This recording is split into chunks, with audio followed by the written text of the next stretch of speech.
Monseñor Schneider, usted ha publicado un exitoso catecismo que lleva como título Credo,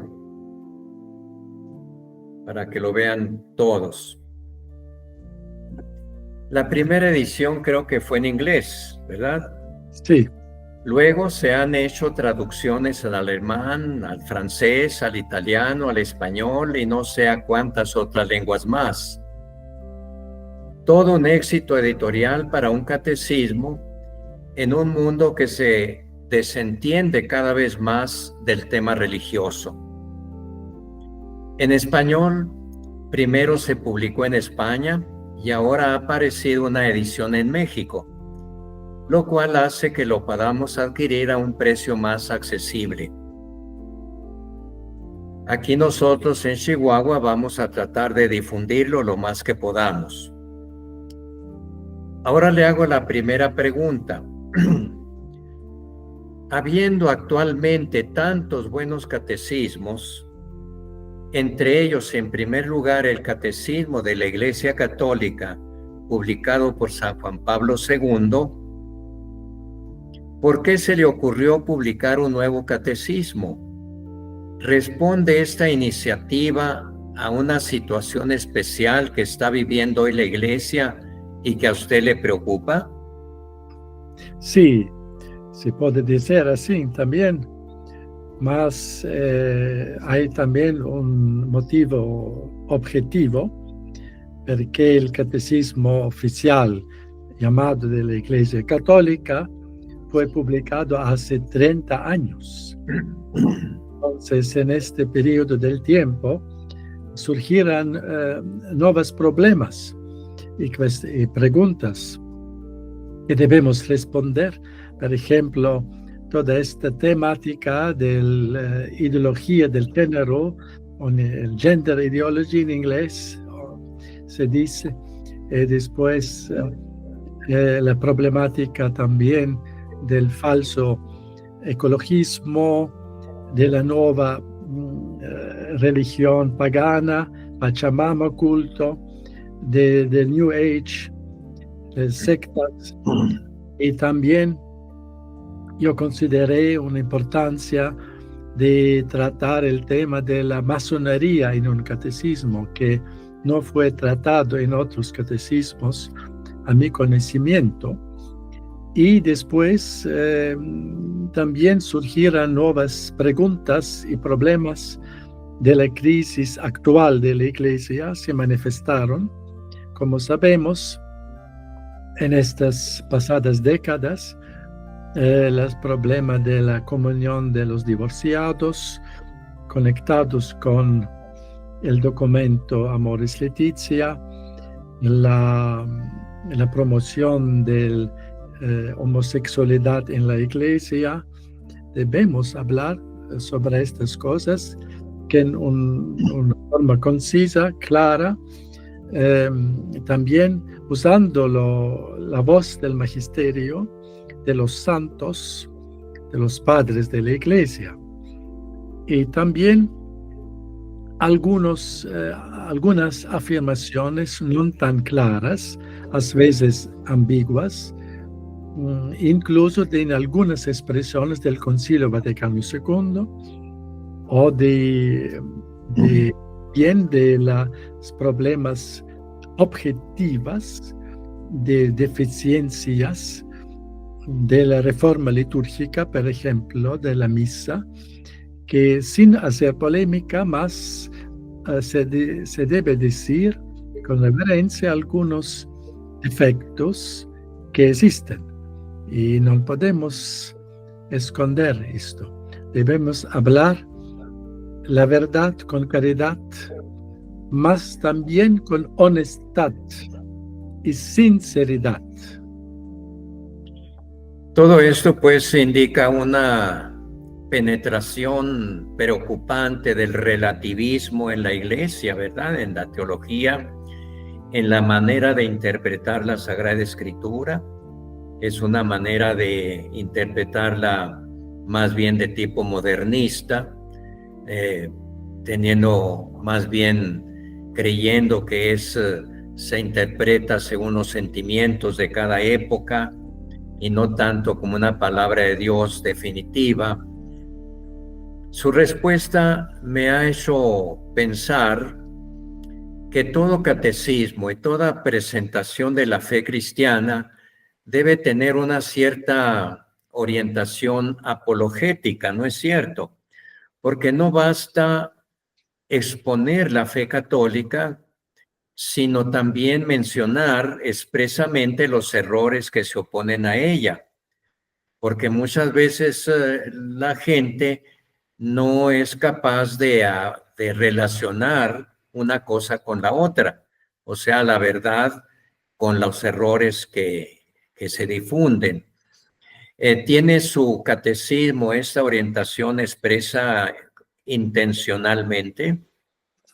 También la intención del catecismo credo, del compendium de la fe católica, es también una finalidad apostólica, pastoral, en el sentido que usted ha hablado, de defender la nuestra fe, más de demostrar los argumentos de la nuestra fe, dar una respuesta. ¿Per qué nos creemos? Los argumentos también son necesarios, porque hoy en día existe tanta ignorancia religiosa, inclusive dentro de la iglesia, y debemos proponer la voz de la iglesia, del magisterio de siempre, con una respuesta clara y concisa, de mostrar que en nuestra fe hay una razón, y esta razón es iluminada por la fe. Y en este sentido es un libro también apologético, porque son mencionados también los errores comunes contra la fe católica, las heresías, también de los siglos pasados y del tiempo moderno, y a la fin del libro un índice también de errores, donde se puede ver cuáles errores o heresías son mencionados en este libro. Yo me acuerdo que antes los manuales de teología, cuando estudiábamos en el seminario, especialmente me acuerdo de los manuales en latín, que comenzaban siempre las tesis exponiendo los errores contrarios y luego pues se expresaba cuál es la doctrina recta. Ahora tal vez por un malentendido respeto a todas las ideas y a todas las ideologías y a todas las religiones, pues eso se pasa por alto, no se toma en cuenta y como le decía, pues el que estudia el catecismo después se encuentra con esos errores y no lo relaciona con lo que él ha estudiado. Por eso creo que sí es muy importante que la presentación de la fe católica exprese o diga claramente cuáles son los errores que se le oponen y cómo se pueden refutar con la doctrina católica, ¿no es cierto? Sí, porque como un buen médico también debe indicar Así es. los peligros de la salud, indicar la medicina, más también admonestar los peligros que hay en la salud, indicar los virus, bacterias y todas estas peligros de nuestra salud física, más también, más importante, indicar los peligros de la salud espiritual para nuestra vida eterna. Y por esta razón, la Iglesia desde el inicio, el apóstol Pablo y los apóstoles han indicado los errores también.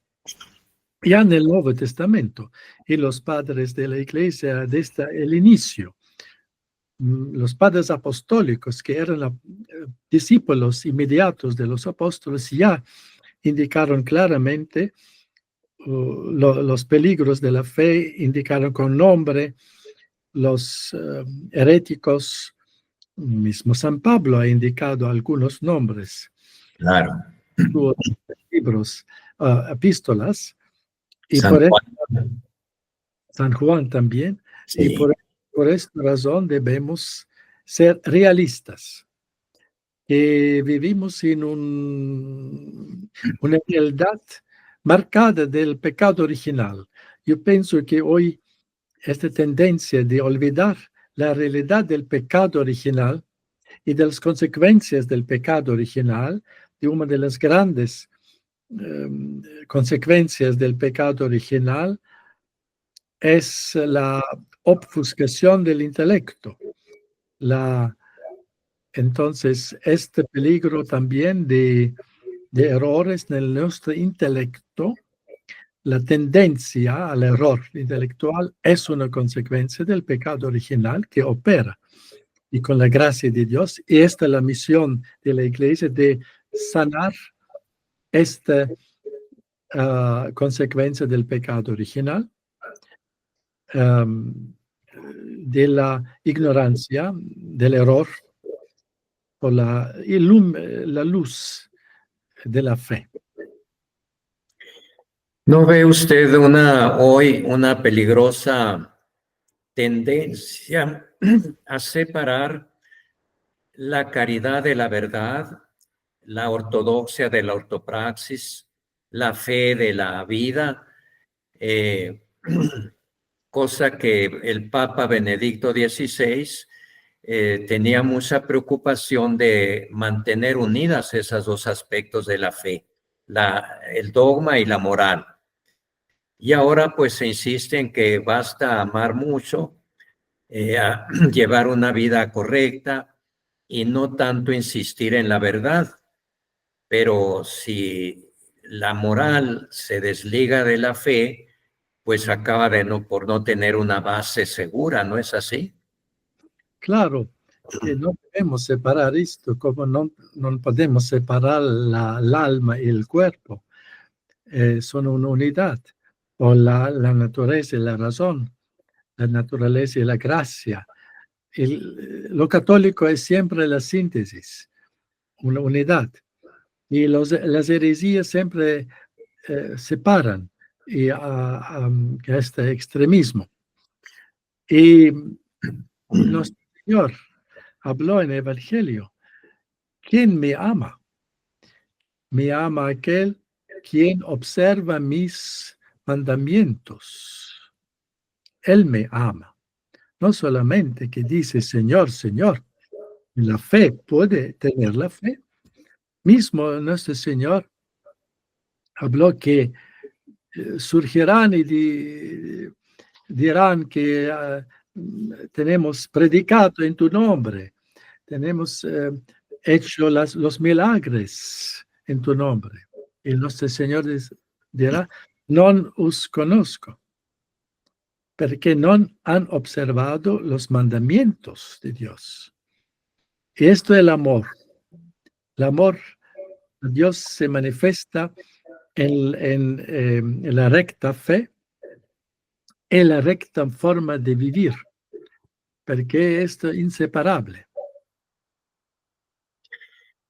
Yo veo un ejemplo pernicioso, malo, de la separación entre una auténtica verdad y de una acción moral. Por ejemplo, en ciertas actitudes, principalmente de izquierda o secularizadas, en el aborto, por querer defender a la mujer, ¿verdad? Pero sin tomar en cuenta los derechos del niño que viene en su seno, y eso se debe pues a una mala antropología, ¿no? A una visión equivocada de la persona humana. Se apegan supuestamente con mucho amor a defender el derecho de la mujer, pero olvidan el derecho del niño. Entonces ahí se ve claramente cómo si no se tiene una visión íntegra, completa de la fe, no podrá haber una moral completa tampoco. La moral se convierte pues en algo subjetivo que no tiene base, ¿no es así? Sí, porque si nos quedamos un mandamiento, entonces todo el edificio de nuestra fe puede crolar, caer, y no es estable. Y entonces este mandamiento de no matar es evidente. Y aquí la raíz es el egoísmo, porque poner la propia voluntad, el propio bienestar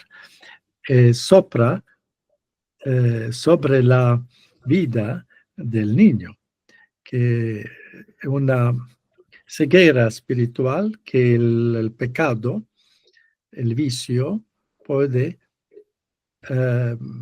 causar esta ceguera espiritual, que solamente se ve el ego, el egoísmo, y no se ve más la verdad, la realidad. Y esto es el problema de nuestro tiempo, uno de los grandes, que la humanidad y la gente vive en un egoísmo extremo, solamente por sí mismo, y hasta, como San Agustín ha dicho, amar a sí mismo hasta odiar a Dios. Amar a sí mismo hasta odiar a Dios, odiar sus mandamientos, odiar su prójimo, odiar la verdad. Como si Jesús ha dicho, aquellos que odian la verdad, cogen de la luz para hacer las acciones malas. Y esto es la tarea de la iglesia, realmente, por nuestro tiempo, de ayudar a la humanidad, de nuevo, de libertar de este egoísmo mortífero. Esto es la verdadera liberación, no aquella que nos tenemos conocido, la teología de liberación en América Latina, que conducía la gente a una nueva esclavitud de materialismo, del egoísmo, de la vida solamente temporal, sin una visión de la sobrenatural. Y debemos portar a la humanidad hoy esta visión, este deseo profundo de la vida sobrenatural, la vida de la gracia, la vida con Dios, que es la verdadera felicidad. Y también las cosas materiales y la riqueza no ayudan al hombre de vivir feliz sin la vida con Dios, la vida con Cristo, la vida de la gracia de Dios. Y esta es nuestra misión principal de la iglesia, de los sacerdotes, de los obispos. Primero, iluminar la razón con la luz de la fe, con la verdad, también de la verdad de la ley natural, y también de dar estos medios de la gracia para vivir con la ayuda de Dios esta vida tan hermosa, más bella, la vida de la gracia.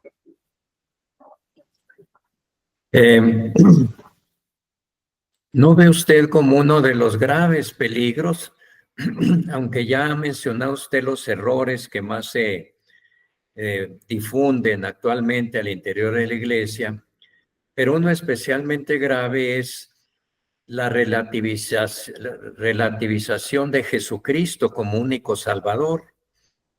Me acuerdo que ya cuando el año, creo que 2000, se publicó aquella declaración Dominus Jesus, no fue muy bien recibida por muchísimos teólogos, porque ya habían avanzado demasiado por el camino del relativismo que los hacía ver o los hacía comparar o poner en el mismo plano a Jesucristo y a la Iglesia, ¿verdad? El Papa Benedicto XVI, que además fue el que elaboró ese documento, en un discurso a la Curia Romana, describió con mucha claridad lo que podemos llamar el pluralismo, la teología del pluralismo religioso. O sea que en muchos teólogos está presente esa visión que además se transmiten a través de conferencias, de libros, de enseñanza en los seminarios, de que todas las religiones finalmente son iguales, lo cual echa por tierra pues la misión de la iglesia, la acción misionera de la iglesia, e incluso el martirio, ¿no? Porque ¿quién va a estar dispuesto a morir por algo que lo mismo es una cosa que otra? ¿Cómo ve usted esa difusión de ese pensamiento de la teología pluralista de las religiones? Sí, este nombre, teología pluralista, es un bello nombre, mas de facto yo podré decir que es una traición del Evangelio, simplemente. Una traición del Evangelio. Nada más que esto. Porque poner Cristo como uno acanto del otro, al lado de otros caminos, es traicionar Cristo. Negar Cristo, la única vía que Cristo ha siempre dicho, yo soy la vía única. Y este entero mensaje del Evangelio del Nuevo Testamento, que hay solamente un camino, una vía a la salvación. Y Jesús ha repetidas veces ha dicho que ninguno puede llegar a Dios Padre sino por medio de mí. Y la Iglesia siempre proclama del primer Papa, Pedro, esta famosa afirmación: no hay ningún otro nombre que dado a los hombres en aquel pueden ser salvos, excepto el nombre de Jesús, único. Entonces, esto es la verdad, por esto debemos dar nuestra vida también. Este era el ejemplo de tantos mártires, desde Santo Esteban, protomártir, hasta nuestros días. Entonces, esta llamada teología del pluralismo es nada otra que una negación de Cristo en una forma muy astucia, de una forma de sofismo gnóstico, y debemos refutar esto y de nuevo proclamar con muy convicción, con celo, con amor, incansable celo, la unicidad de Cristo, y proclamar a todos que no los conocen, primero a los judíos, ellos también no pueden ser salvos sin creer en Cristo, en el Nuevo Testamento. Y también los musulmanes, todos deben creer en Cristo.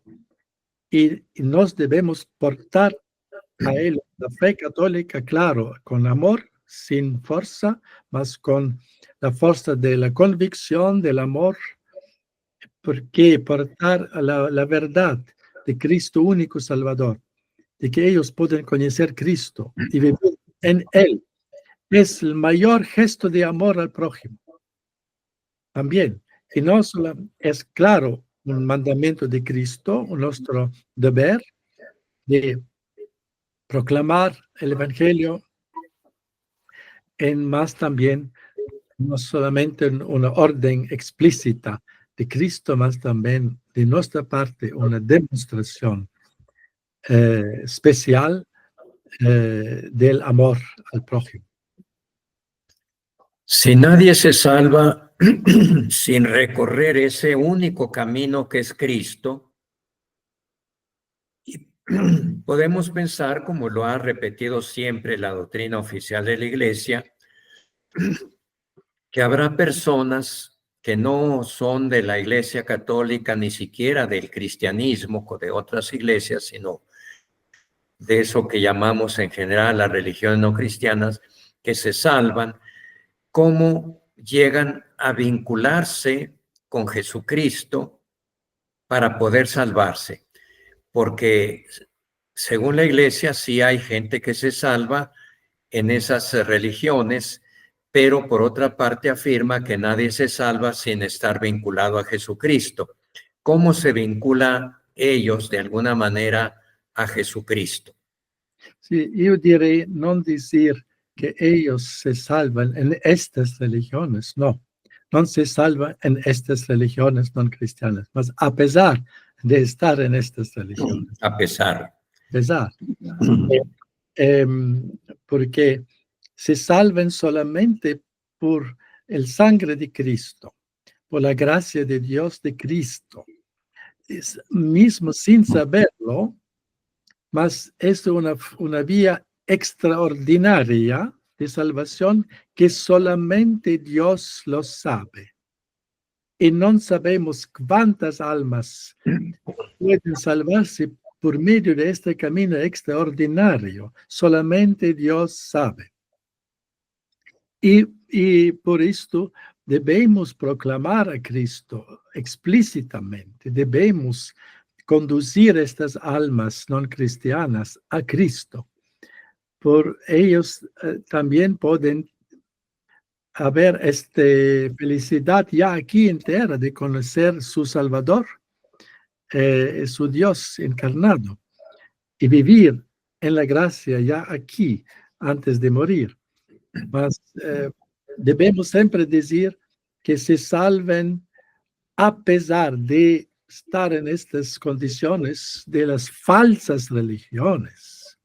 Y si hay una cosa verdadera en las falsas religiones, no por causa de las falsas religiones, mas estas verdades son simplemente una expresión de la ley natural dada por Dios, una expresión de la razón natural dada por Dios, no por estas religiones falsas.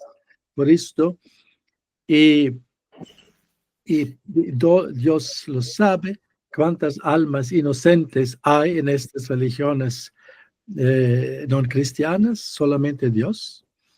Y después, cuando ellos mueren, probablemente reconocerán a Cristo y aceptarán su gracia porque han vivido una vida con Dios en una inocencia y cumpliendo los mandamientos de Dios con la ayuda de la gracia de Cristo sin saberlo. Entonces es un misterio que solamente Dios lo sabe, mas repito, no sabemos de qué tamaño, de cuántas son. Por esto debemos proclamar a cada hombre aquí en tierra, a cada uno, y proponer a él de vivir en la gracia explícita con Cristo.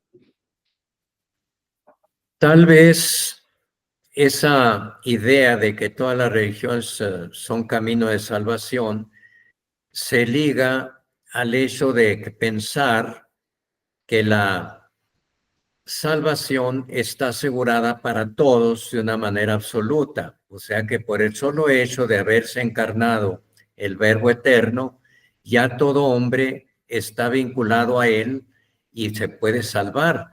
O sea que viene a terminar en la negación de la condenación eterna y del infierno, pues no solo para los paganos, sino también para los cristianos que no viven su fe cristiana, ¿verdad? porque también hay ideas hoy de que se niega el infierno, o no existe, o si existe, está vacío, porque la salvación ya no depende de una adhesión libre y voluntaria al Señor Jesucristo y al cumplimiento de sus mandamientos, sino por el solo hecho de haberse encarnado. ¿Es así? No, perché Dio si è incarnato e si è unito con la naturaleza umana. Sì, Sí. mas non con cada persona umana. Esto contrario alla doctrina dell'Evangelio e della Iglesia di siempre. Mas se une con Cristo solamente per medio della fe y del bautismo.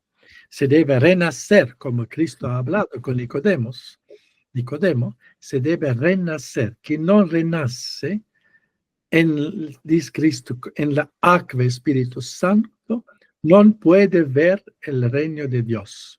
O como el Evangelio de Juan dice, aquellos son los hijos de Dios que no son nacidos en la carne y sangre por querer del hombre, más que son nacidos aquellos que creen en el Hijo de Dios. Entonces es tan claro la doctrina del Evangelio de la Iglesia que estas teorías son completamente sin fundamento, inaceptables, contradicen todo el Evangelio, contradicen toda la tradición de la Iglesia y también negar el infierno de ser simplemente vacío es contradecir las claras palabras de Cristo que habla del infierno, del diablo que está en el infierno y que las almas que viene el juicio universal, podemos leer en el Evangelio de Mateo, el capítulo 25, claramente dice Cristo, usted van al infierno con el diablo, preparado para el diablo, para todos que lo siguen. Entonces es una cosa seria. Si nos negamos esto y de facto abolimos el infierno con esta lenguaje astuta del infierno vacío, nos transformamos todo el Evangelio, toda la pasión de Cristo, todo en un juego solamente y sin seriedad. No es más serio, nada.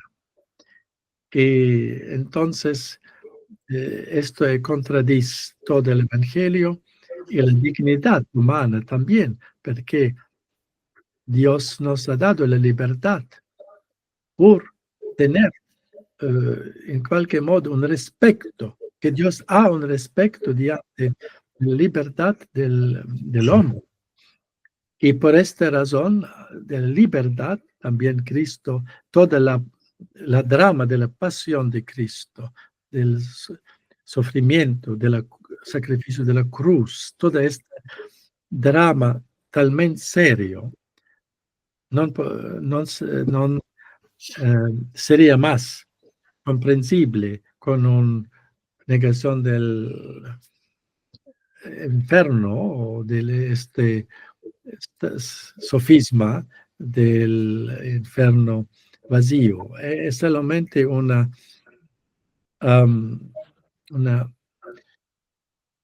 idea, una teoría del racionalismo, del fondo, falta de la fe, falta de la aceptación del misterio, porque es un misterio que no podemos completamente entender.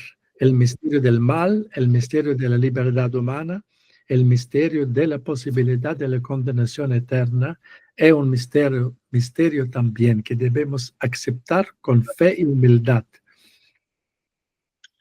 Claro, como usted dice, en síntesis, el negar el infierno, pues es negar la libertad humana.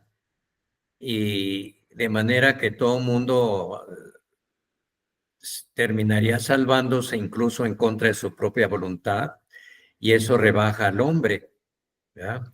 El misterio de la libertad humana incluye pues la posibilidad de decir sí o decir no, ¿verdad? Y si uno no puede decir no o sí, sino lo que Dios diga y nada más lo que Él diga, pues entonces, ¿dónde quedó la dignidad humana con su propia libertad, ¿verdad? Y también no puede forzar ninguno de amar, porque ser salvo significa de amar eternamente a Dios, amar. ¿Cómo se puede forzar amar? Es una contradicción al amor. Hemos hablado ya de varios errores que se difunden actualmente en la iglesia y que arrebatan muchas almas de la adhesión a la verdad. Le pregunto, ¿cómo responde su catecismo, credo, a ese desafío contra la fe que tiene hoy el católico, que quiere seguir siendo fiel a la doctrina predicada por nuestro Señor, transmitida por los apóstoles y custodiada fielmente por el magisterio de la Iglesia a través de los siglos? ¿Hace alusión directa a esos errores? ¿Da la respuesta a ellos? ¿O cómo nos puede servir el catecismo para orientarnos en eso? Primera cosa, el catecismo sirve para conocer nuestra fe. Debemos conocer bien, como San Pablo ha escrito, yo sé a quién yo acreditado, creído. Entonces debemos saber y decir con convicción, yo conozco mi fe. Y por esta fe, con la gracia de Dios, estoy pronto de dar la mi vida. Entonces, por esto es la primera intención del catecismo, mi libro credo, es de dar a conocer la fe. Porque debemos conocer Dios. ¿Por qué razón? Por amarlo más. Entonces, presto la estructura, primera parte, ¿qué cosa creemos? Lex credendi en latín, ¿qué cosa creemos?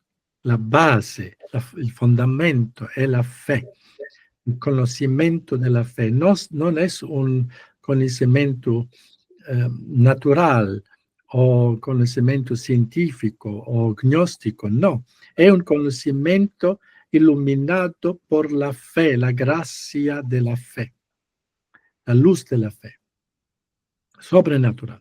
Entonces, después viene la segunda parte, cómo debemos vivir, lex vivendi, la moralidad, la nuestra vida. Porque vivir rectamente es una expresión del amor a Dios. Aquí lo que nos conocemos que Dios es, debemos realizar en nuestra vida, por no quedar solamente gnósticos en la cabeza, más de realizar, implementar en nuestra vida. Y después de esta viene todos conectados. La tercera parte, cómo debemos glorificar a Dios en la liturgia, en nuestra oración, lex orando. Entonces, estas tres realidades son íntimamente ligadas entre sí.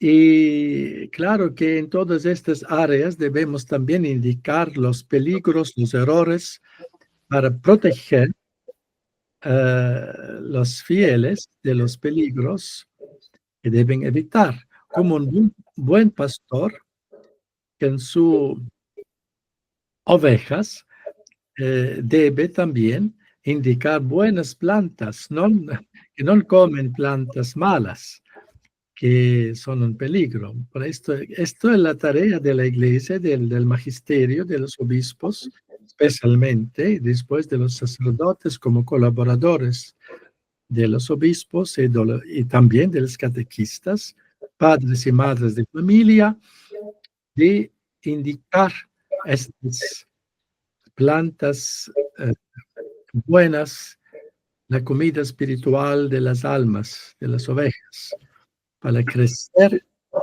en el conocimiento de Dios.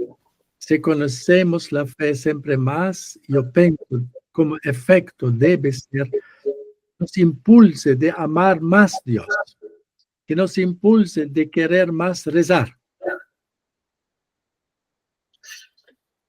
En resumen, ¿cuál sería la estructura, digamos, de su catecismo, que supongo que es una estructura clásica? ¿Cuáles son las partes y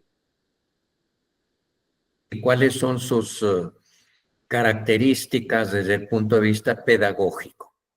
Sí, yo acabé de explicar estas tres partes ahora, Sí. ya expliqué 3 partes del catecismo, cómo debemos creer, cómo debemos vivir, cómo debemos rezar, orar. Sí.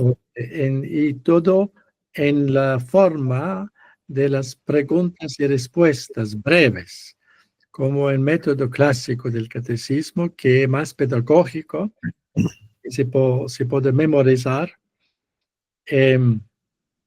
para los fieles mejor que un tratado teológico. Y también esta era la razón que escribí el catecismo, que el catecismo oficial de la Iglesia Católica él es escrito en forma de un tratado teológico. Ajá.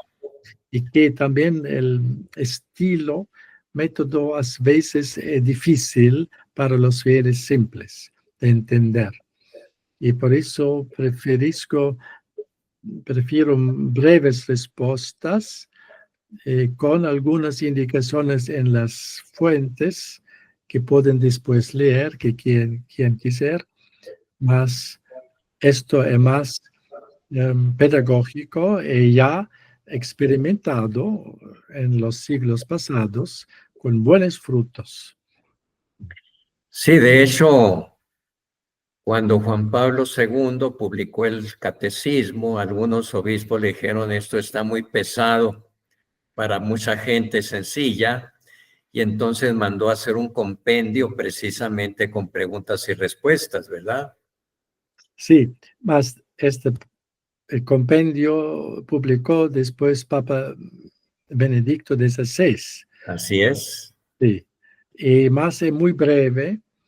Y yo pienso que faltan algunos temas importantes de nuestro tiempo y con más profunda explicación, no totalmente breves. Y por esta razón mi compendio es más largo que donde yo podía también incluir algunos temas actuales y con dedicar más respuestas breves a un tema.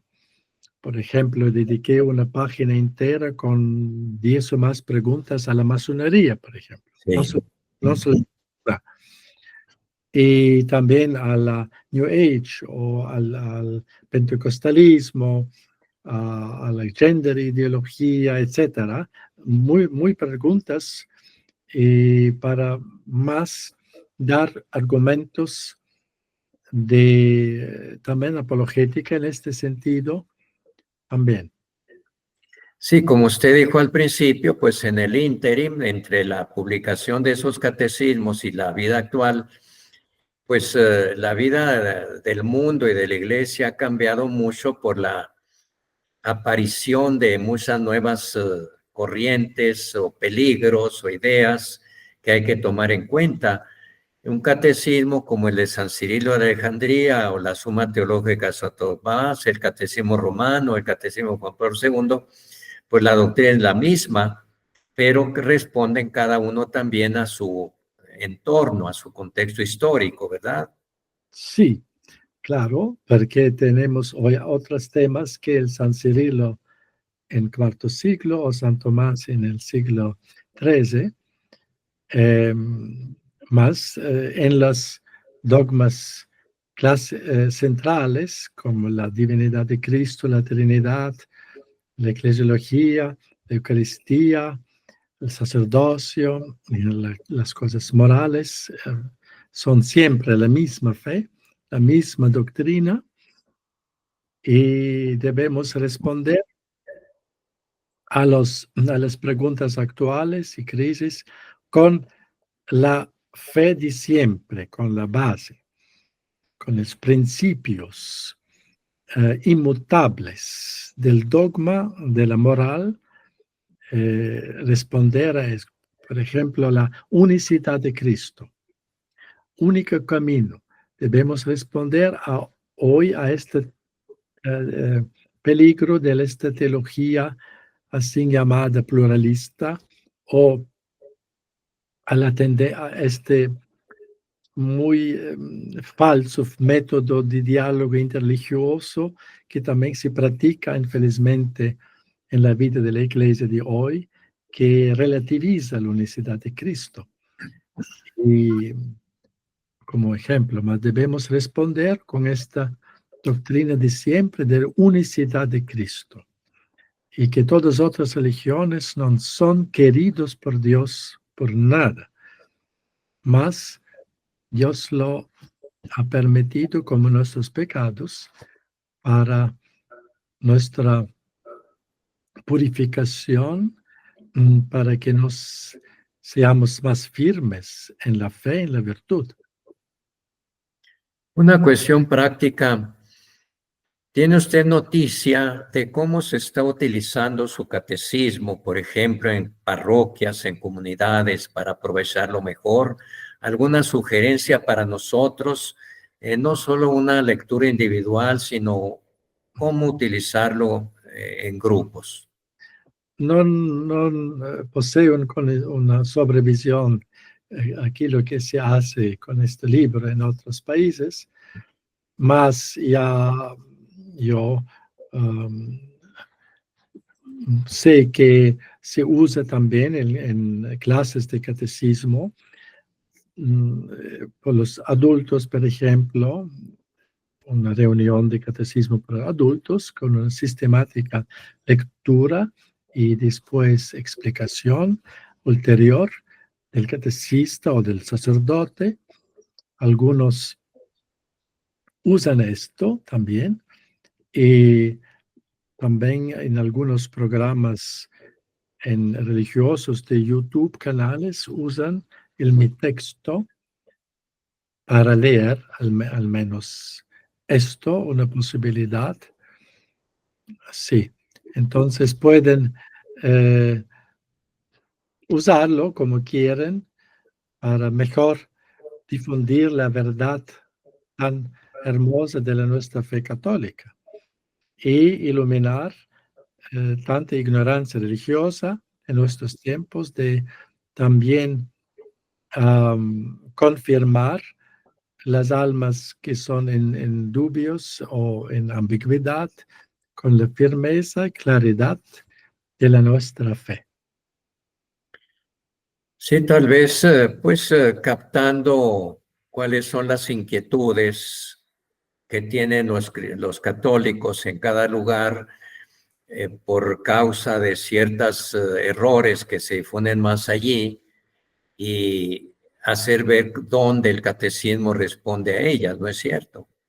Sí, después de un compendio vasto con muy preguntas, y se puede dar un índice también de temas y que si quieren saber un específico tema, pueden leer estas partes del catecismo para saber cómo responder a los desafíos, a los ataques contra la fe, también a las cosas ambiguas que se difunden infelizmente en la vida de la iglesia de hoy, en muchos lugares. Entonces, conocer bien la fe.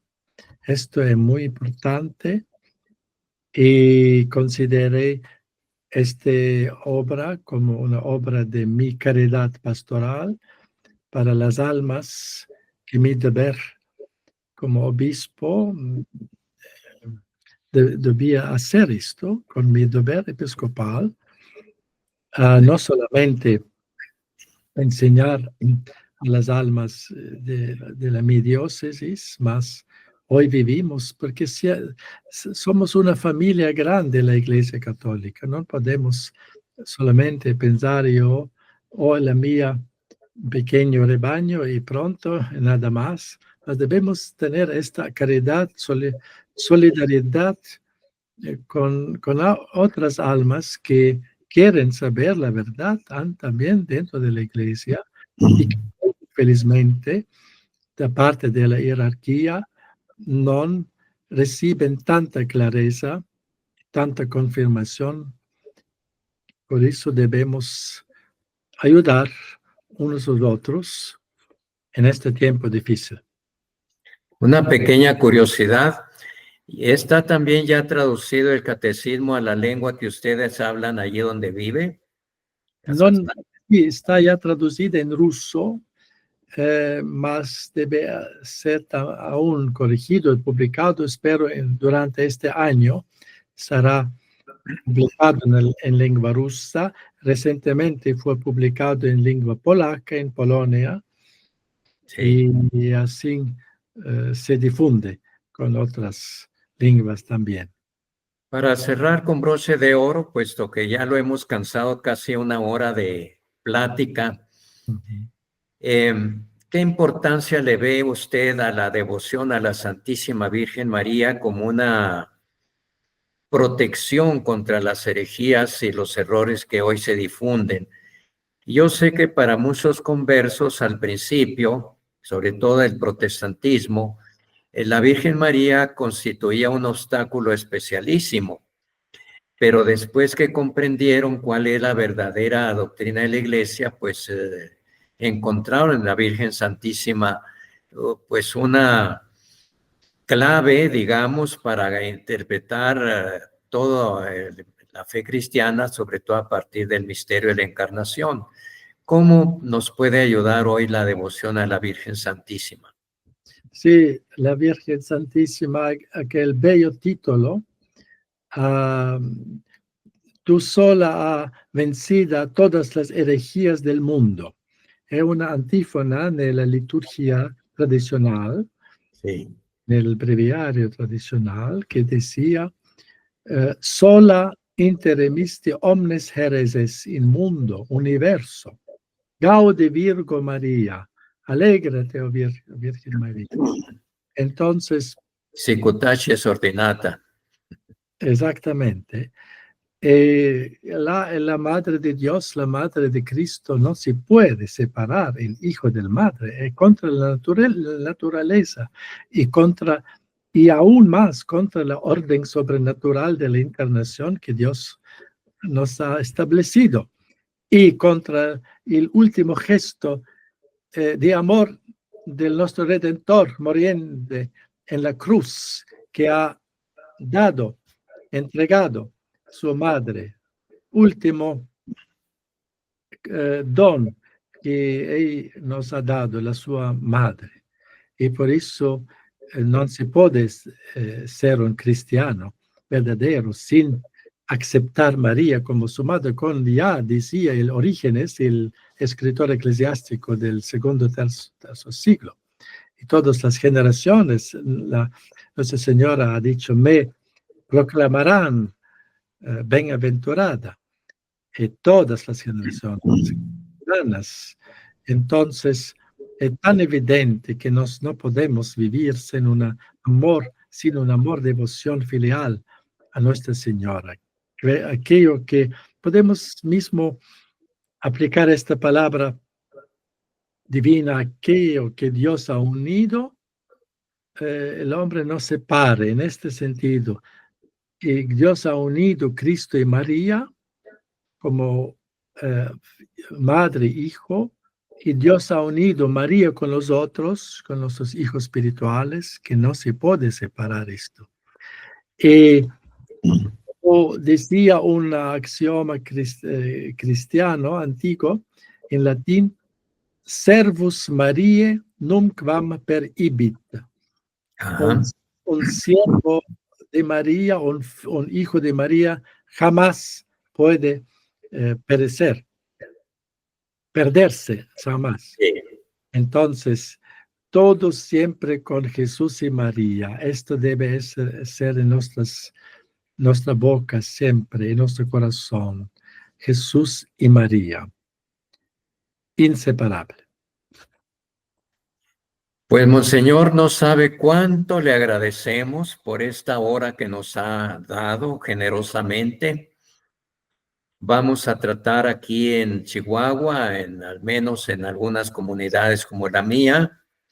Yo ya soy muy viejo para ser párroco, pero sí soy capellán de una comunidad muy viva, muy activa, muy fervorosa. Y aquí vamos a aprovechar lo más posible su catecismo y a difundirlo lo más posible. De hecho, aquí a un lado mío tengo una caja llena de catecismos suyos que vamos a difundir. Que Dios lo les pague. Su apostolado sacerdotal y todos sus hijos espirituales y fieles, y los quiero dar ahora la bendición. Claro que sí. Dominus vobiscum, Et con spiritu tuo. et benedictio Dei omnipotentis Patris, et Filii, et Spiritus Sancti descendat super vos et maneat semper. Amén. Sea alabado nuestro Señor Jesucristo. Por siempre. Monseñor, pues que Dios lo bendiga a ustedes también y le conceda seguir haciendo mucho bien en todo el mundo como lo está haciendo ahora. Muchas gracias.